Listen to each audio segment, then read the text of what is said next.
नमो भगवते वासुदेवाय नमः। सभी भक्तजनों को मोक्षदा एकादशी व्रत की हार्दिक शुभकामनाएं।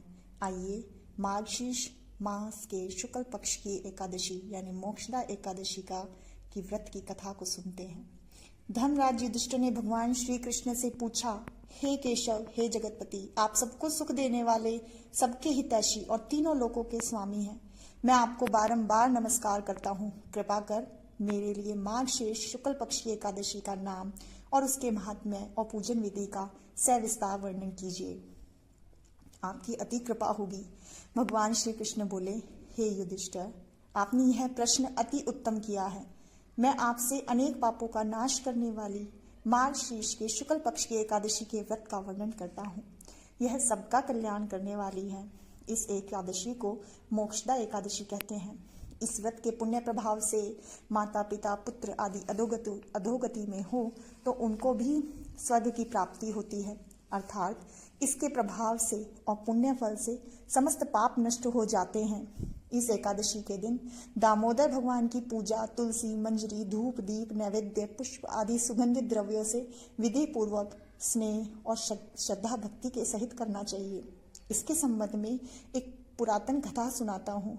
हे युधिष्ठिर, बैखानस नाम का एक राजा प्राचीन नगर में राज्य किया करता था। एक दिन राजा ने रात्रि में स्वप्न में अपने पिता को नरक में पड़ा हुआ देखा। यह स्वप्न देख राजा को बड़ा ही आश्चर्य हुआ। प्रातःकाल राजा ने विद्वान ब्राह्मणों को सभा में बुलाकर अपने स्वप्न का वृतांत कहा कि हे विप्रो, मुझे अब यह राज्य सुख, धन, ऐश्वर्य, हाथी घोड़े, पुत्र पुत्री, स्त्री इत्यादि कुछ भी सुखदायक नहीं लगते हैं, क्योंकि एक उत्तम पुत्र जो अपने पिता और पूर्वजों का उद्धार करे वह सहस्त्र मूर्ख पुत्रों से उत्तम होता है। जिस प्रकार एक ही चंद्रमा सारे संसार को प्रकाशित करता है, हे द्विजवरों, उस पुत्र का जीना व्यर्थ है जो अपने पिता का भी उद्धार न कर सके। आप सब लोग विद्वान हैं, सब धर्म के ज्ञाता हैं, अतः कोई तप, दान, व्रत आदि को बताएं जिसके द्वारा मैं अपने पिता की मुक्ति करा सकूं। राजा के वचनों को सुन ब्राह्मण ने कहा, हे नृपेंद्र, यहाँ से निकट ही एक पर्वत मुनि का आश्रम है। आप वहां जाकर उनसे यह पूछे, क्योंकि वे भूत, भविष्य, वर्तमान तीनों लोक काल के ज्ञाता हैं। अवश्य कोई विधि ऐसी बता देंगे जिससे आप अपने पिताजी की मुक्ति करा सके। ब्राह्मणों की सलाह मानकर राजा मुनि के आश्रम पर गए। वहां चारों वेदों के ज्ञाता पर्वत मुनि को देख राजा ने उन्हें साष्टांग प्रणाम किया। मुनि ने राजा को आसन देकर बिठाया।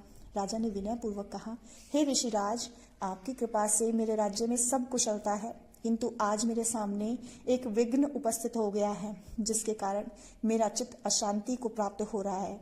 हे मुनिदेव, आप ही कृपा कर मेरे संशय का निवारण कीजिए। राजा के वचन सुन पर्वत मुनि ने एक मुहूर्त के लिए नेत्र मूंद लिए और कुछ समय पश्चात पर्वत मुनि ने कहा कि हे राजन, हमने योग बल द्वारा आपके पिता के कृत्यों का वृतांत जान लिया है। उन्होंने पूर्व जन्म में अपनी एक स्त्री को उसकी सौत के कहने पर ऋतु अभिलाषी स्त्री को मांगने पर भी ऋतु दान नहीं दिया था। उसी पाप के कारण तुम्हारे पिता को नरक में निवास करना पड़ा है। मुनि की बात सुनकर राजा ने कहा, हे महर्षि, मेरे पिताजी की मुक्ति हेतु कोई उपाय बताइए। पर्वत मुनि ने कहा, हे राजन, मार्गशीर्ष माह के शुक्ल पक्ष को मोक्षदा एकादशी का उपवास कीजिए। उसके पुण्य का फल अपने पिता को संकल्प करें तो निश्चित ही उनका उद्धार होगा। मुनि की बात मान राजा ने अपने घर जाकर कुटुंब सहित मोक्षदा एकादशी का विधि पूर्वक नियम धारण कर उपवास किया, जिसके पुण्य को अपने पिता के लिए संकल्प करके छोड़ दिया, जिसके प्रभाव से राजा के पिता को मुक्ति प्राप्त हुई। हे युधिष्ठिर, जो मनुष्य मोक्षदा एकादशी का व्रत करते हैं उनके समस्त पाप नष्ट हो जाते हैं और वे स्वर्ग लोक में निवास पाते हैं। इस व्रत को करने से कथा पढ़ने सुनने से वाजपेयी यज्ञ का फल प्राप्त होता है। यह व्रत मोक्ष देने वाला है। ओम नमो भगवते वासुदेवाय नमः।